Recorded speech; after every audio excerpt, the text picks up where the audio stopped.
Wananchi na wakazi katika kata ya Iringo manispaa ya Musoma mkoani Mara wametakiwa kuzingatia matumizi ya chemba za maji taka, huku wakisisitizwa kuzitunza na kuzilinda kwa ajili ya kuendelea kupatikana kwa huduma hiyo. Kuna sababu ambazo watu wengi hawazizingatii, ndio maana mwisho wa siku zinapelekea chemba hizi za maji taka kuziba.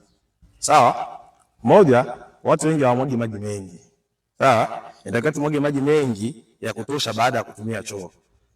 Ushamaliza haja zako, wengi wa watu wengi wanatumia maji kidogo, unakuta na mwaga kopo moja.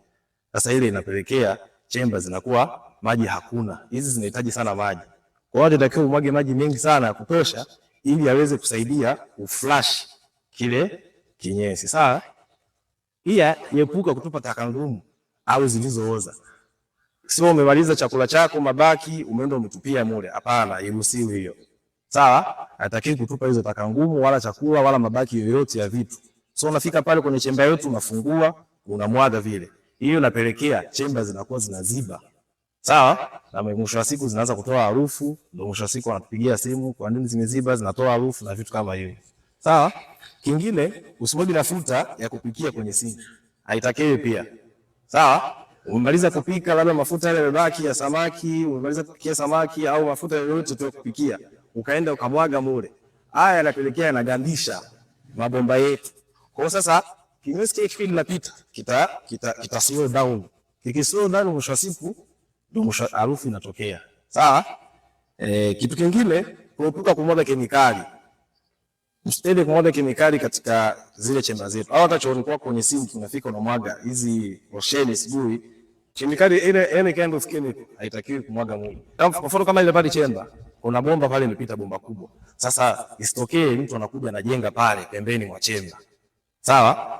Pale kwa sababu kuna bomba limepita. Ipo siku ikatokea imeharibika, toka tufanye marekebisho, tunaanza sasa mambo ya bomoa, si nini, ndio hapo tunaingia kwenye migogoro. Sawa? Kwa lazima tulinde mazingira yote ya karibu yanopakana na zile chemba zetu pamoja na nini? Na bomba. Hayo yanazungumzwa katika kikao elimu ambacho kimewakutanisha wakazi wa kata Iringo pamoja na maafisa mbalimbali wakiwepo mamlaka ya maji safi na usafi wa mazingira MUWASA, ambapo wametoa elimu chemba za maji taka kwa wananchi hao. Mabomba yanavuja sana kwa sababu huku mtandao wa huku ni wa zamani, mabomba yale yaliyokuwepo ni ya zamani na pressure ya maji sasa hivi ni kubwa. Kwa hiyo mengi yanashika kumini, pressure yanapasuka. Sasa likipasuka, tupeni taarifa. Kwa sababu yale maji yanavovuja yamezalishwa kwa gharama kubwa, yametibiwa, yana dawa yale maji. Tunasukuma kwa umeme, tunalipa umeme. Sawa? Sasa hatuwezi kuacha maji yamwagike ili tuingie hasara. Mamlaka inapata hasara maji yakivuja. Lakini ukitupa taarifa mapema, tunakuja kutengeneza ile mvujo na mwenye bomba naye anakuwa anapata maji safi na salama. Kwa sababu mabomba yetu yakivuja yanachanganyikana na uchafu.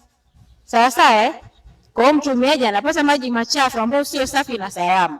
Kwa hiyo tujitahidi kukagua miundombinu yetu ya maji, mabomba yetu ni mazima. Aidha, MUWASA wameeleza katika mradi huu wamekuwa wakitoa elimu, huku wakiahidi kutoa elimu endelevu kwa wananchi kwa maslahi mapana ya wanufaika wa mradi huo, huku wakiwataka wananchi hao kutoa taarifa mapema pindi inapotokea changamoto katika mradi huo. Hili ni Jicho la Msanuaji kutoka wilayani Musoma mkoani Mara, na hii ni Mara 24 Online TV, na kwa haya na mengine mengi usiache kutufuatilia katika mitandao ya kijamii kila siku.